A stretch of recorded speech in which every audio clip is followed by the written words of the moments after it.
everyone, welcome back to See the Stories, our signature segment of the 3-hour news show. So, we want to start this segment with this story. The Metro Jaya Jakarta police are still investigating allegations of sexual harassment involving Pancasila University's rector Edi Tut Hendratno against 2 university employees. As of Monday evening, 8 witnesses, including one of the victims, have been questioned by the police. Additionally, the academic community has taken action against sexual violence commonly observed in campus environments.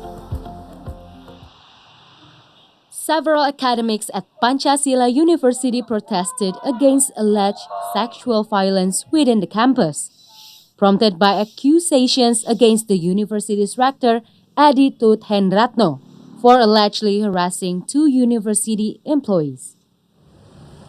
However, the Metropolitan Jakarta Police were unable to question Edi Tut Hendratno on Monday as scheduled due to the request for postponement received from the Consultation and Legal Assistance Institute of the Faculty of Law at Pancasila University. The rector cited prior commitments preventing him from attending. The police are still investigating the alleged sexual harassment case reported by 2 university employees and have questioned 8 witnesses, including one of the victims. Alasan penundaannya karena di hari yang sama sudah terjadwal ada agenda atau kegiatan lain di kampus. Dan penyidik akan menjadwalkan untuk pengambilan keterangan nanti akan dilakukan pada hari Kamis. Di LP-nya saudari SZ sudah dilakukan pemeriksaan 8 saksi termasuk korbannya. Sedianya dijadwalkan hari ini tadi pagi untuk terlapor diambil keterangan dalam rangka penyelidikan, namun berhalangan berdasarkan surat yang diterima oleh penyidik tadi. Beberapa waktu yang lalu. The accusations of sexual harassment against Pancasila University's rector, Edi Tut Hendratno, were brought to light when 2 victims reported the incident to Metro Jaya Police. It took both victims a year to recover from the trauma before they decided to pursue legal action. See Today contributor reporting from Jakarta. Heavy topic. We're going to discuss it today. Sexual harassment and other forms of sexual violence in public spaces are an everyday occurrence for women and girls worldwide, making them feel unsafe being in public places. And one of the communities that focuses on ending sexual harassment in public areas is the Jalan Aman or Demand movement. And now joining us in the studio, the co-director of Demand, Anindya Restuviani, and you go by Fifi. Yes, I go by Fifi. Hi, welcome to the studio. Thank you so much for welcoming me here. It's an honor as well. Before we talk about your community, I would like you to define what sexual harassment in public spaces are, and perhaps to help us understand better about it, you can perhaps give some examples of situations that can be classified as sexual harassment. I think when we talk about sexual harassment, especially in public space, there's many actually misconceptions that happen. First, a lot of people just think about sexual harassment. When it comes to harassment, a lot of people think that it's only physical, but when it comes to sexual harassment, it is beyond physical, like things that happen within verbal, mental, psychological abuse, psychological harassment, even economical harassment when it comes to public space. And also a lot of people tends to kind of minimize the impact of sexual harassment in a public space because they thought it was just only the small types of sexual harassment, for example, like catcalling, right? But there are, like, for example, the news that we just saw, like when sexual harassment happen in public space, and the definitions of public space itself are very vary, right? Like it's not only on the street, it's not only when you're on a public transportation. When we're talking about university, when we're talking about workplace even, and workplace itself translated into like a very big definition as well, especially after COVID. We talk about online workspace, we talk about, studying in a online setting. So it's something that a lot of people tends to minimize, and that's why it's not easy for people to actually talk about sexual harassment, especially when it comes to public space. Wow, so it's actually pretty broad, and sometimes we just, as you mentioned, we try to diminish everything because we thought that it's just something simple, something small. But okay, do you have any database or any records? When does this happen? To who does it happen? Is it only to girls? Does it always also happen to boys, for example? So I think when it comes to sexual harassment in public space or any sexual harassment in general, the data that we have within the demand or the Jalan Aman Tanpa Pelecehan, we are part of this coalition called Safe Public Space Coalition or Koalisi Ruang Publik Aman. We did survey in 2018 and 2022 talking about sexual harassment in public space that happened across Indonesia. So it's a national data. We did the survey, more than thousands of people responded. So in 2018, we found out that I think when it comes to women and even non-binary as well, like they experience a high number of sexual harassment in public space. Even before and after COVID, the data was practically kind of similar. So 1 every 2, so like 80% of respondents mentions that they still experience sexual harassment even during COVID time. So the last survey that we did was in 2022. Interestingly, with men or boys, that also happened. So when people talk about sexual harassment, most of them think that it's only like a woman issue, right? But it's not just a woman issue. Even men also experience sexual harassment in public space. The recent data say that 1 out of 10 men actually experience sexual harassment in public space during COVID-19. The most interesting part is that most of the respondents actually mentioned the first time they experienced sexual harassment is before they turned 16. Wow. My God. Yeah. And who are the perpetrators? You're saying teachers? Yeah. You're saying Could be rectors? Yeah.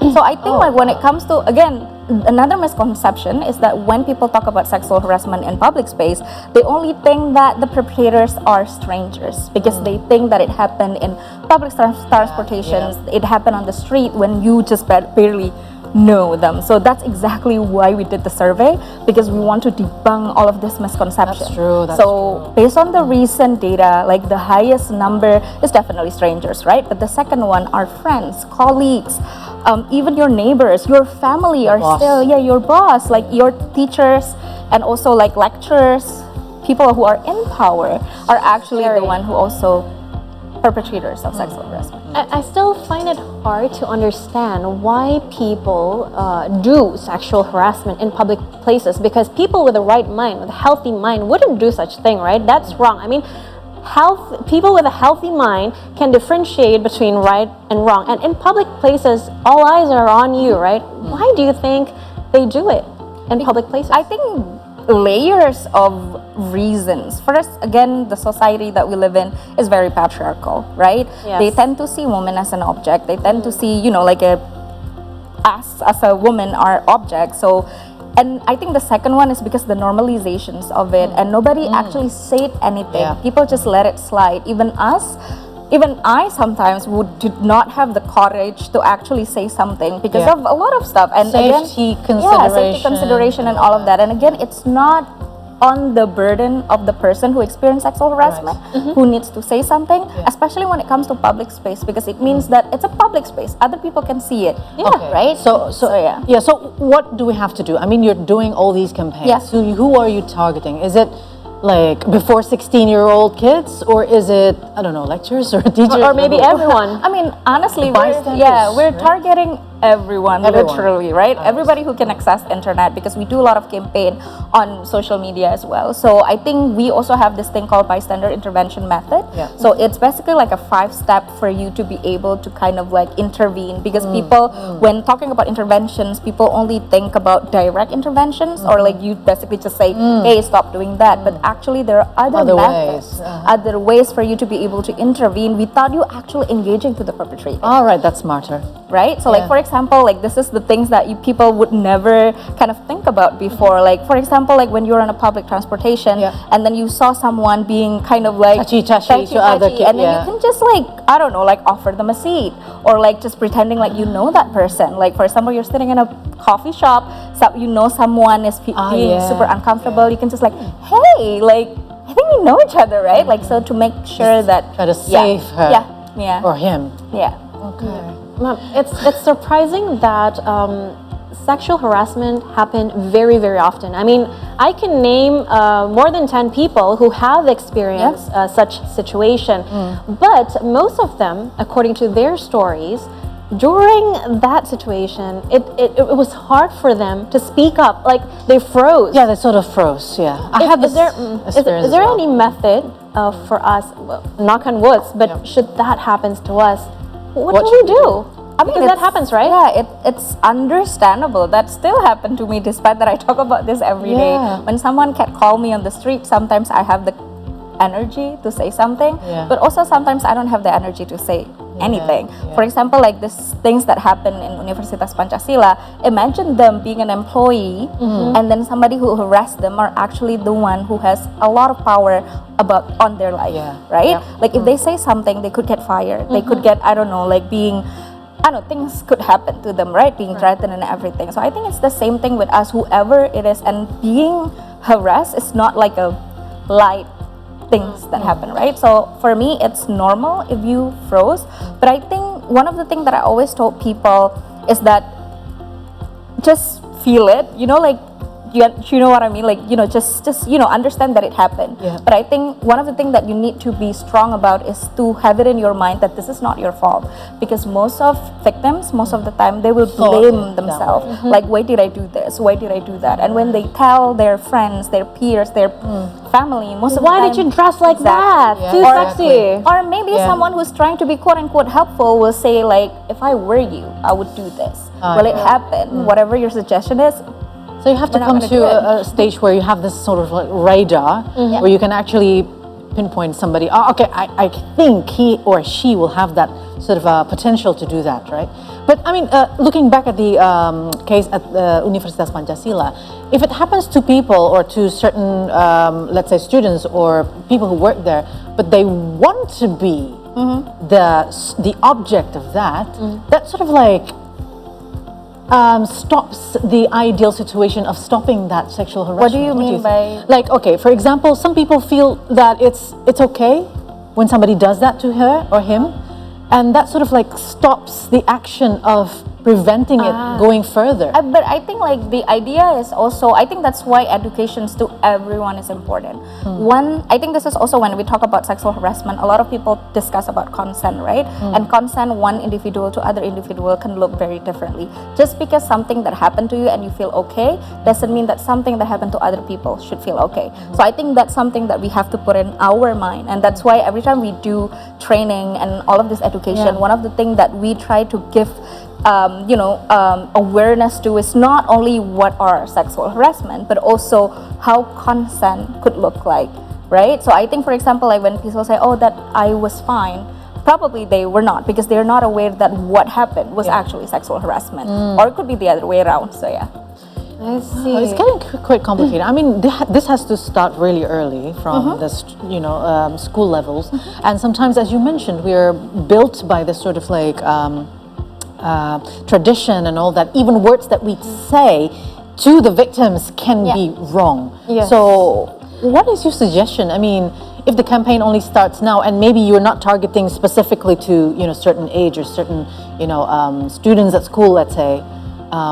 How can it be, faster in a way that it reaches its objective? I mean, the fact that we got here this fast is actually very surprising for me, because when we started di Jalan Aman Tanpa Pelecehan or Demand, we used to call it Hollaback Jakarta. Like, we started in 2016, which is like barely, I don't know, like 6-7 years ago. Why did you start it at first? Oh, because most of us also experience sexual harassment, and we do not have safe space for us to be able to talk about it. And then we found this movement that has actually started in the US, and then we see that like, oh, this is actually a method that we can actually also implement in Indonesia, and to contextualize it with Indonesian context. That's why we do it. But anyway, so yeah, I think like the fact that we even got to this point on the stage, on a like this network, and like many other like channels as well, and like the discussions are very much progressing, compared to when we started, that's a lot of progress already. Like we have a lot of laws right now, even in the university, we have the Permendikbud and everything. It needs a lot of efforts in terms of implementation. And again, it's not just my responsibility to do this awareness, right? And I know that we have other, communities, coalition, who also do the same, like intervention, like education, and they target like a different kind of sector. So yeah, it needs a lot of efforts from literally everyone. Right. I still have so many questions for you, Fifi, but unfortunately we're gonna have to take a little break. But don't worry, because we'll be back with Fifi to continue our talk. Do not go anywhere.